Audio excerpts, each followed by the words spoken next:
You are softer than you meant to become. You can feel it, even now, in the quiet places where no one is looking. Somewhere along the way, you stopped being the man you intended to be.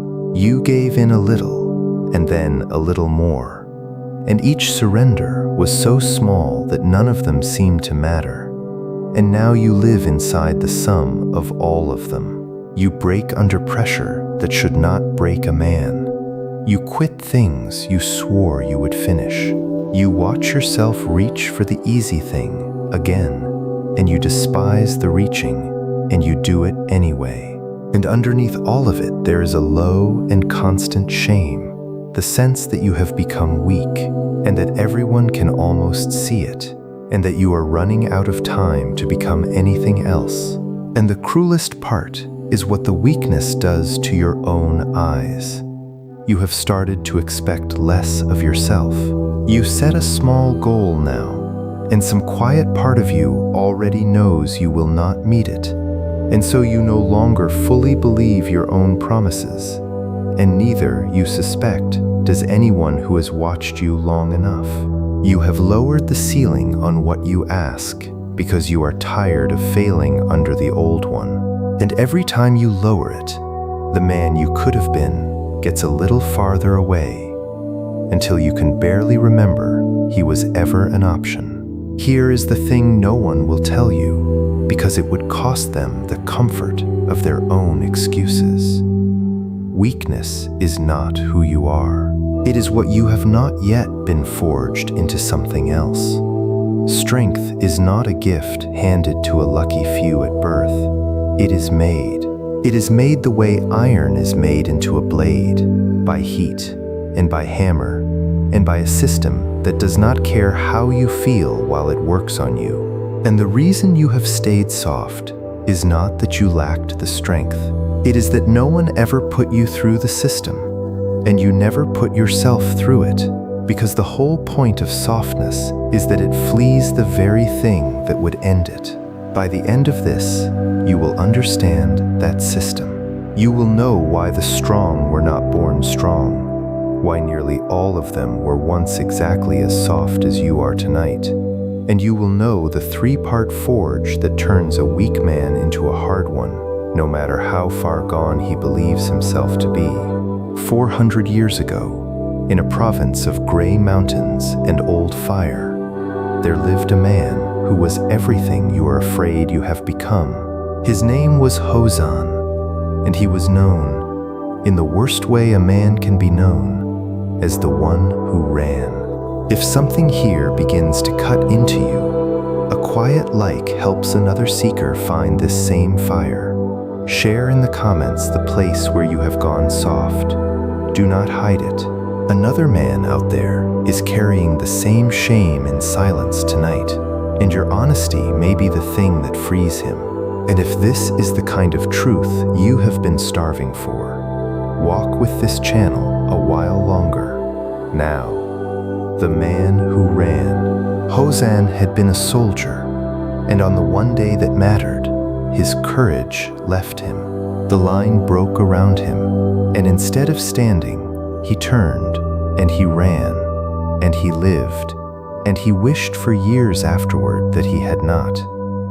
He came home to a village that knew. He saw it in their eyes when they looked at him, and worse, he saw it in his own when he could bear to look. He had failed the single test his whole life had been pointing toward, and he told himself the story every weak man tells, that he was simply not made of the right material, that some men are iron, and some men are clay, and that he had been poured as clay, and clay does not become iron, no matter how it is prayed over. You know this story because you have told it to yourself. You have decided, somewhere private, that the strong are a different kind of creature than you, that they were issued something at the start that you were skipped over for. And so you have quietly given up, not loudly, not all at once, but in the way that matters, by deciding the matter is already settled. And the danger of that quiet surrender is that it asks nothing of you. It does not announce itself. There is no single morning where you stand at a window and decide you will be weak forever. It happens by agreement, in 1,000 small moments where you choose the comfortable thing and tell yourself it does not count, until the man who could have been is simply gone and you cannot point to the day you lost him because you never lost him all at once. You let him go one easy choice at a time. It is not settled. Hosann thought it was settled too. He drifted for a year, a soft and broken thing, until hunger and shame drove him up into the high country, to the forge of an old swordsmith the mountain people spoke of in careful voices. The smith was said to take in the ruined and the lost, not out of kindness, but because he needed hands, and because he believed a thing about men that no one else in that province believed. The old smith took one look at Hosann, at the slumped shoulders and the eyes that would not hold, and he did not send him away. He said only this: "You think you are clay. Everything I make begins as something that thinks it cannot become a blade." And so began the forging. The old smith did not give Hosann courage. He did not give him speeches. He gave him a system, the same system he used on dead gray iron. And he told the broken man that it would work on him for exactly the same reason it worked on the metal, because it did not depend on what the iron wanted. He called it the 3 forges. And the first forge, he said, is heat. Hear this before I go on, because it is the first thing you have gotten wrong about strength your whole life. You believe you must first feel strong, or feel motivated, or feel ready, and then you will go and do hard things. You have it exactly backward. The heat comes first. You walk into the hard thing while you still feel weak, and the hard thing is what burns the weakness out. No man was ever made strong in comfort. Comfort is where iron stays iron. The forge is hot on purpose. The first forge was simply this: every single day before anything else, Hosann had to enter discomfort on purpose and stay in it. The smith did not care which discomfort. The freezing river at dawn, the deadweight hauling of ore up the mountain path, the standing in the heat of the fire until the body screamed to step back, and not stepping back. The old man said, "You have spent your whole life fleeing every fire. That is why you are soft. From now you will walk into one each morning by choice before it can come for you. You will stop being a thing that fire happens to. You will become a thing that goes to the fire.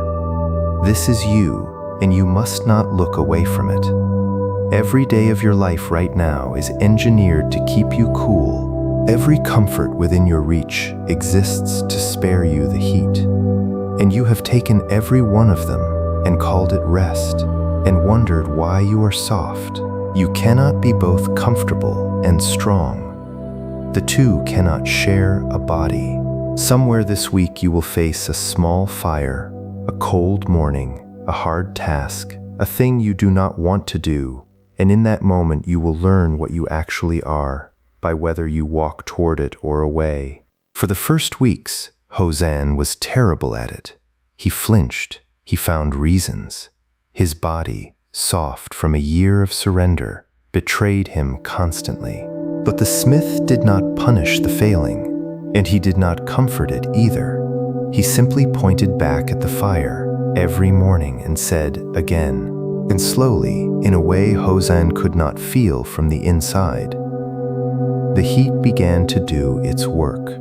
The man who flinched at the cold river in the first week walked into it in the 5th without a war.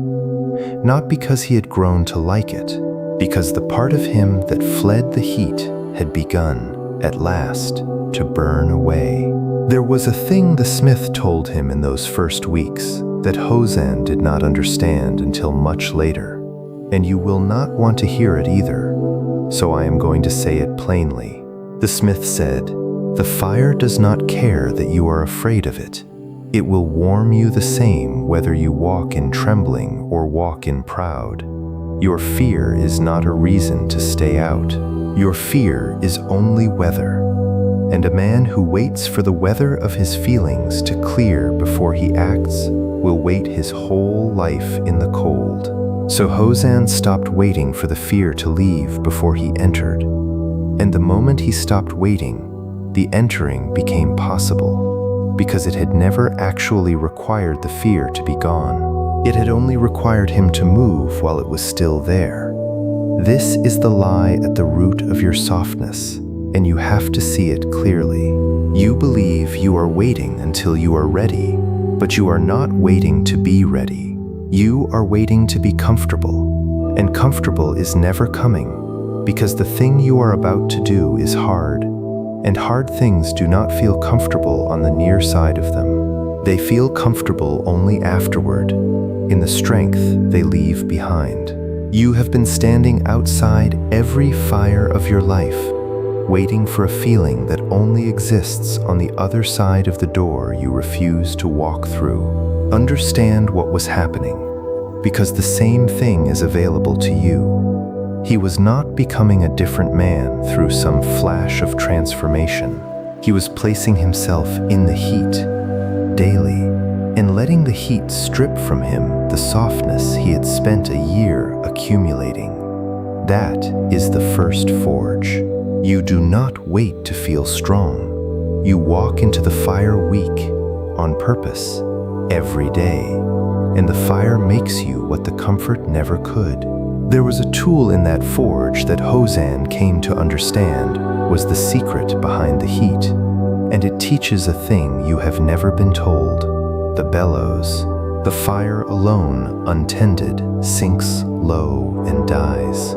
It is the steady, unglamorous working of the bellows, the same dull pumping, breath after breath, that keeps the heat alive long enough to do its work.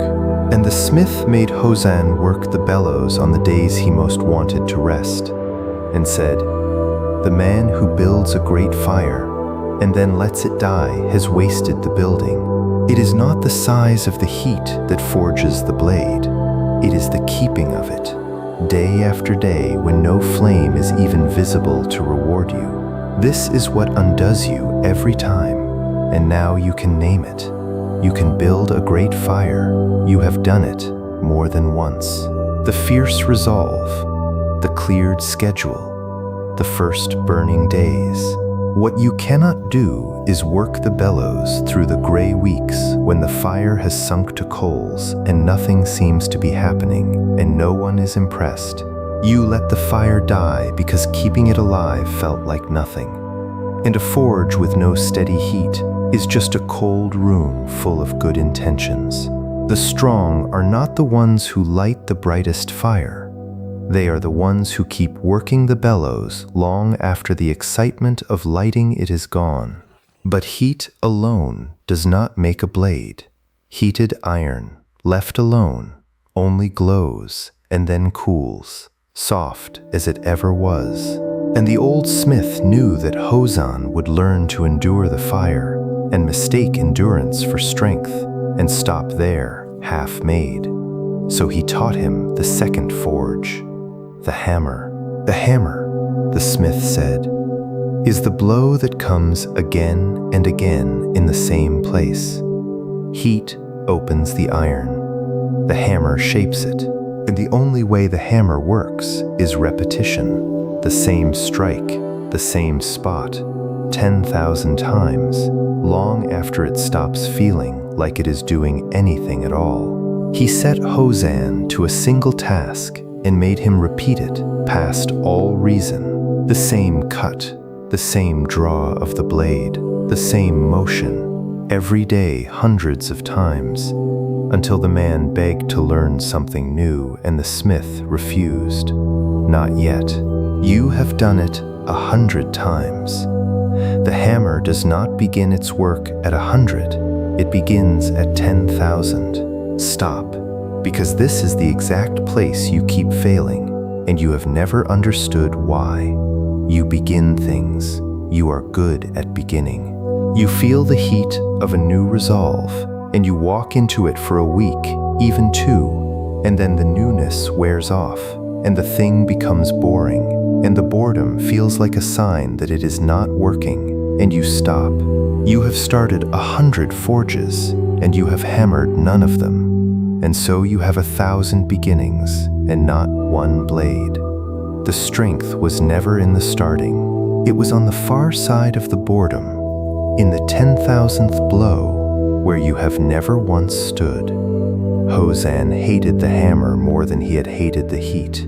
The heat was at least dramatic.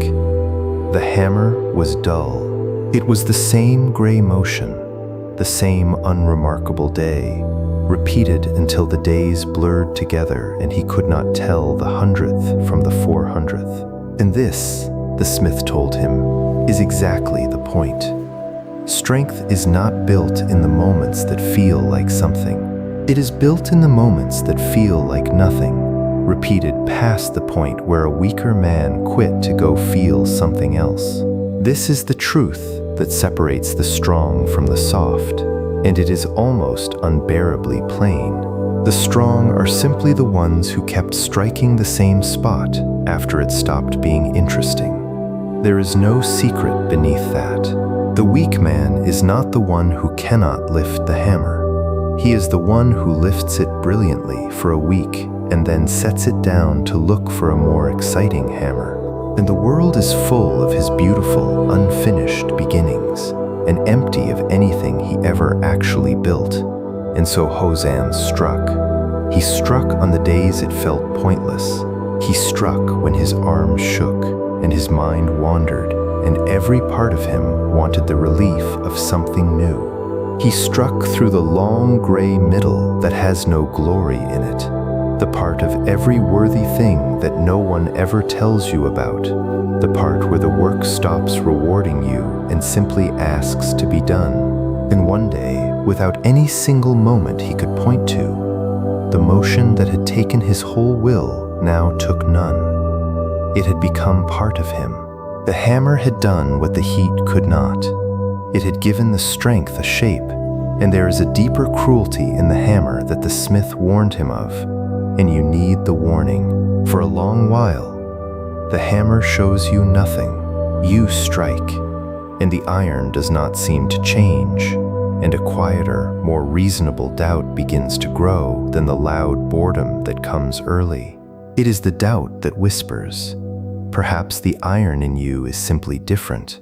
Perhaps for other men the hammer works, and for you it does not. Perhaps you are the one exception in all the world for whom the system fails. The smith heard this doubt rise in Hosann and said, "The iron always looks unchanged to the eye that watches it strike by strike. You will never see the moment it becomes a blade. You will only see one distant day that it already has. Trust the hammer past the place where your eyes can confirm it, or you will quit one strike before the strike that would have finished you." This is the thing you most need to hear, because it is the doubt that has ended every honest attempt you ever made. You do the work, and you do not see yourself changing, and you take the absence of visible change as proof that you are broken in some special way. You are not broken. You are watching the iron strike by strike, expecting to see the blade appear, and it will never appear that way for anyone. Change does not announce itself in the middle. It only reveals itself at the end, to the man who kept striking through the long stretch where he could not see it working at all. Here is what that means for you tonight. The thing you keep failing at does not require a stronger version of you. It requires the ordinary version of you to strike the same spot long after it stops being exciting. Pick the motion, the morning discipline, the training, the work, the craft, and understand that the boredom you will feel on day 12 is not a sign to stop. It is the door to everything you have never built. It is the hammer beginning, at last, its real work. Now let me tell you about the third forge. because heat and hammer made Hosann hard. But hard is not the same as strong, and the smith knew it, and so must you. For there is a kind of hardness that is brittle. A blade that has been heated and hammered but not finished is hard, yes, but it is also rigid, and rigid things do not bend, and things that cannot bend shatter. Hosann, after a year of heat and hammer, had become hard in exactly this way. He was disciplined now, rigid, unyielding, and secretly proud of it. And the smith watched this pride grow and knew that the man was one shock away from breaking, harder than ever and more fragile than ever, both at once. So he taught the third forge. The water, the water, the smith said, is the shock that the finished blade must survive without breaking, and it is also the thing that gives it its true and lasting strength. The glowing blade, hard from the hammer, is plunged into cold water, and in that violent instant, it is either tempered into something that will hold an edge for a lifetime, or it cracks because the hardness was brittle and false. The water tests whether the strength is real, and only the blade that has been heated and hammered correctly survives the water and comes out, at last, a true sword. And there is a warning hidden inside the third forge that you, of all men, need to hear, because it is aimed at exactly the trap you will fall into the moment you begin to improve. The brittle blade does not know it is brittle. It feels harder than ever. It feels finished. Hosann, in his rigid pride, believed he had arrived, that the forging was complete, that he was now a strong man and could stop being made. And the smith saw in that pride the surest sign that he had not yet been tempered at all, because a truly tempered blade has no need to announce its hardness. The man who is loudest about his discipline is usually the one who has never been plunged into the water that would have proven it. This is the trap waiting for you a few months down the forge, so mark it now. You will string together some good weeks. You will feel the first hardness come into you, and you will be proud of it, and the pride will whisper that you have changed, that you can ease off, that you have become a disciplined man and can now coast on what you have built. That pride is the brittleness. It is the rigid hardness that has never been tested and therefore does not yet hold. Real strength does not feel like having arrived. It feels like a thing you keep building quietly because you know it is not finished and never will be. You will face the water whether you have prepared for it or not. The water is the day life strikes you with something you did not see coming. The loss, the betrayal, the failure that lands when you are already tired, the sudden cold that tests, in a single instant, everything you have or have not built in all the quiet days before it. And here is the mercy and the terror of it both. The water does not create your strength. It only reveals it. What you built in the heat and the hammer is what the water will show. And what you did not build, the water will expose, in front of everyone, on the worst day, when it is far too late to begin. The smith did not let Hosann choose his water. No man does. It came in the form of the very thing he had run from. Raiders moved through the high country one winter, and they came to the forge, and there was no army to flee with this time. No line to disappear into, only an old smith who could not run, and a man who once had. And in that instant, all the forging was put to the only test that ever mattered. And Hosann did not run. He did not run. And afterward, when it was over and the old smith was safe and the snow was settling over what the day had cost, Hosann understood at last what the 3 forges had been for. He had not been made brave in that moment. There was no time in that moment to become anything. He had simply done what the forging had made him. The heat had burned away the man who fled. The hammer had built, in 10,000 dull repetitions, a body that moved without waiting to feel ready, and the water, when it came, had only revealed the blade that the quiet years had already made. This is the whole thing, and you must take it into the deepest part of yourself. The day you are tested is not the day you become strong. It is far too late by then to become anything. The day of the water only shows what the heat and the hammer already built in all the days no one was watching. The strong are not strong because they rose to the occasion. They are strong because they descended daily into the small gray forge of ordinary discipline, long before the occasion ever came. And there is a final thing about the forge that no one watching from outside ever sees, and it is the thing that built Hosan more than the heat or the hammer or the water combined. No one was watching. The mountain was high and far, and for those long years there was no crowd to perform for, no village to impress, no one to tell that he had risen in the cold and kept the fire and swung the hammer through the gray. He did it alone, witnessed by no one but the iron, and that is precisely why it held.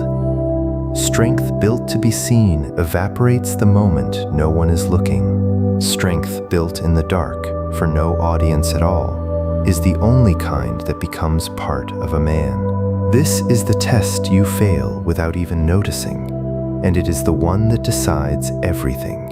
You can keep a promise in front of others. You keep the ones with your name attached, the ones where breaking would be seen. But the forge is the promise no one would ever know you broke.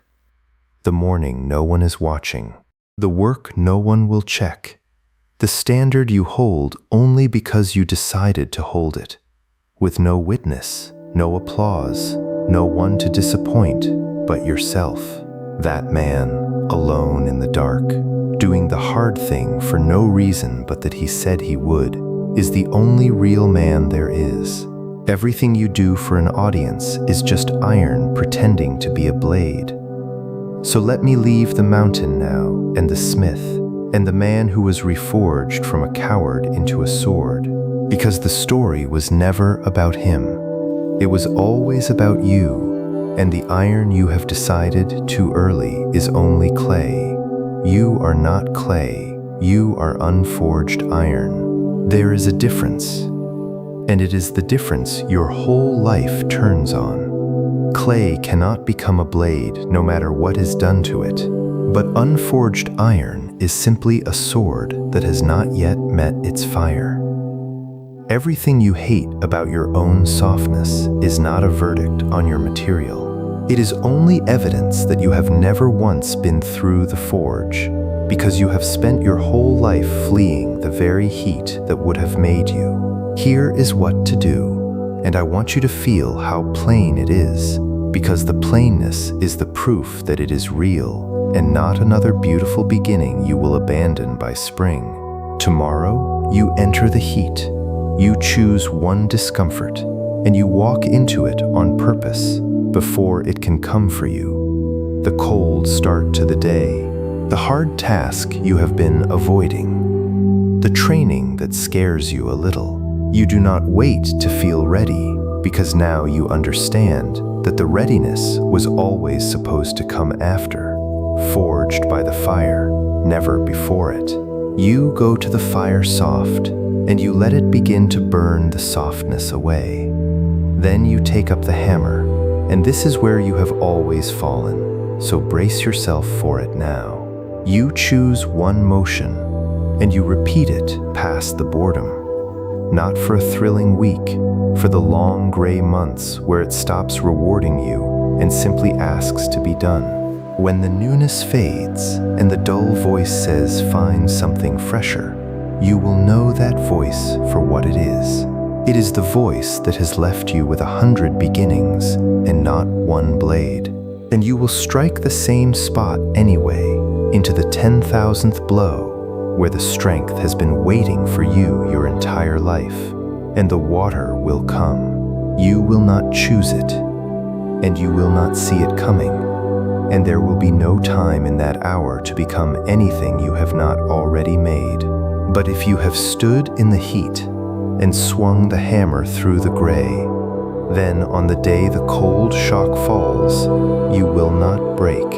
You will simply do what the forging made you, the way Hozan did not run, and you will discover, in that one revealing instant, the blade that the quiet years had been making all along. Then you must keep the fire when no one sees you keep it. This is where the whole system either takes root or rots. Do not wait for someone to watch before you do the hard thing well. Do not save your best for the days with an audience. Build in the dark, for the iron alone, and the strength will be real, because nothing false survives the silence. The man who only forges himself when he is seen is forging nothing. He is performing. And performance is the first thing the water washes away. You will fail some days at the forge. Hear me on this, because the failing is where most men quit and call it proof. Some mornings you will flinch from the heat. Some weeks you will set the hammer down. The forging is not ruined by a missed day. It is ruined only by walking away from the fire for good and going back to call yourself clay. The smith let Hozan fail 100 times and pointed him back at the fire each morning with the same plain word. Again, that word is the whole of it, not perfection, just the return. The unbroken willingness to walk back to the heat one more time, no matter how badly the last day went. And slowly, in a way you will not be able to feel from the inside, the iron will begin to change. The man who flinched at every fire will walk into them without a war. The motion that took your whole will shall take none. The hardness will be tempered by the shocks you survive into something that holds.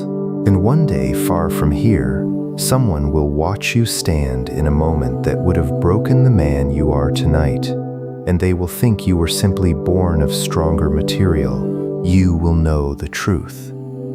You were poured exactly as soft as they were. You just walked into the forge they fled, and you stayed, and you let it make you. Picture that man, 1 year from this night, not transformed in a blaze, not handed a strength you were denied at birth, just a man who for 1 year kept walking back to the fire. Picture the mornings he met the cold without flinching.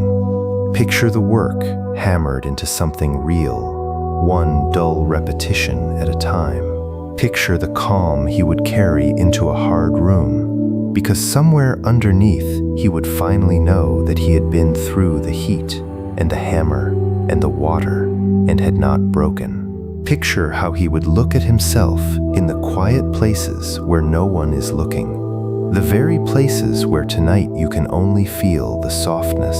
He would find in those private rooms not shame but a low and steady respect, the rarest thing a man can earn, the regard of the one person who saw every choice he made when no one else did. That man is not a fantasy. He is not waiting on better luck or stronger material or a different past. He is on the far side of a forge you have always been free to enter. He is 1 year of small fires away, and the only thing that stands between you and him is whether you walk to the heat tomorrow or flee it one more time and call the fleeing rest. This is the system that makes weak men strong, not a feeling, not a gift of birth withheld from you and granted to better men. A forge, heat to burn away the softness, the hammer to build the strength in the gray repeating days, and the water to temper it on the day you cannot see coming into something that will finally hold. Hozan was the one who ran, the softest man in his whole province, and the forge made him a sword. It did not ask whether he was iron or clay. It only asked whether he would walk in and stay and let it work.